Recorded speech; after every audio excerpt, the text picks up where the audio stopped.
from guaranteed 3 points against Aston Villa, and Liverpool were going to drop points at Brentford. That's what Arsenal fans were saying after that Tottenham win. They got gassed. They were acting up after that win, like they ain't playing in the Premier League, like they haven't won a title in 20 years, almost as if they've never won a UEFA Champions League. Do these brothers never learn? Do Arsenal fans never learn that this league is not done after like 20 games?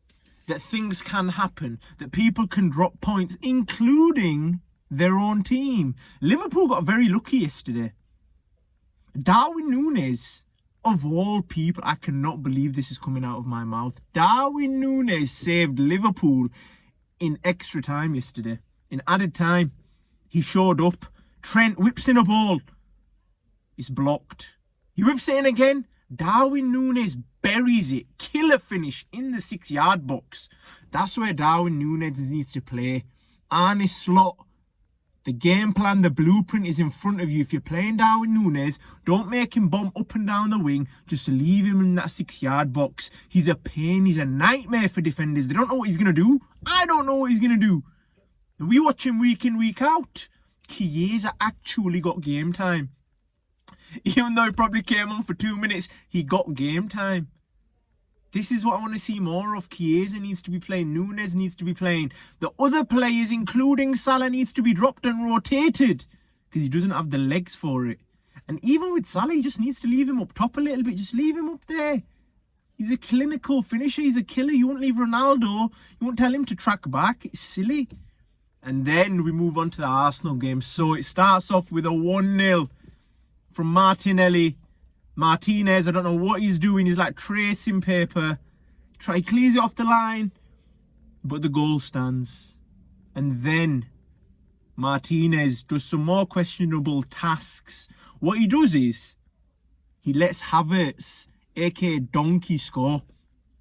He just shoots straight at him, bounce into his own net. 2-0. I think it's game over. Write it off. Switch the TV off, man. Arsenal have actually not bottled it. I actually thought they didn't fold under the pressure. The Liverpool result didn't get to them, even though it was the 90th minute. They were probably watching, hoping for Liverpool to drop points, but they didn't. But they're still managing to get the job done until Tielemans dives into that box. I think it comes off Merino. It's a Merino own goal, but a diving head and the back in the game. And then they started popping Arsenal. I don't know what Unai Emery did. Every time he comes to the Emirates, he does something. He just wants to win that extra little bit, and he finds a way. He's a top quality manager.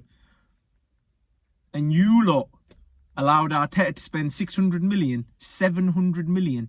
And that's the players that you're left with. Don't get me wrong, Arsenal are a top side. In my opinion, as a Liverpool fan, I think they're the best team in the league. But they need attackers bad. And with the attackers that they get in, is it going to mess up their play style? Is Arteta going to be able to handle it like Pep did with Haaland? Because Haaland's not the most technical of players. He's just a killer in front of goal. And then this goal. Oh my word. Don't get me wrong. Somebody should have stepped up to Cash. The way he Cruyff turned it, whipped it in on his left foot to go perfectly over Havertz. For Watkins to bury it. He should not be burying that. He was playing awful all game. And he buried that of all chances. Leave these strikers in the 6-yard box. That's their bread and butter. They know exactly how to score a goal in that 6-yard box. That is all. But people are blaming Havertz for that. Is that Havertz's fault?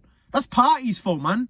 That's Partey's man. And Havertz shouldn't be defending in his own 6-yard box. Because where a striker's supposed to be. Even Havertz, he's not the most clinical. But when he's in that 6-yard box, even he increases his chances to score.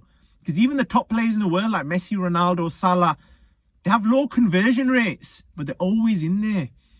They need to stay in that 6-yard box to ensure they get the goals. However, this title race is far from over. Liverpool are 6 points clear, don't get me wrong, with the game in hand. But Man City are signing players in the background, and I know what Man City can do. I know they can go on a 10-match unbeaten streak when Liverpool and Arsenal are dropping points. It's wide open. Nobody knows who's going to win it. Liverpool do have the advantage currently, and it is theirs to lose. However, there's a lot, and I mean a lot of games coming up, especially for Liverpool. FA Cup, Carabao Cup, Champions League, Premier League. People are going to start chatting about the quadruple soon. I hope they get booted out of that FA Cup and booted out of that Carabao. Even booted out of that CL if it ensures that we win the league. Just boot us out, man. Focus on the league, please. This is the only season where Man City have fallen off a little bit. You need to take advantage because they're not the same team that I saw. But Man City need to play these lot again, you know. And if Man City get a couple of wins, the whole season can change. It's a scary, scary looking Premier League season. But it's looking beautiful right now because you don't know who's going to win it.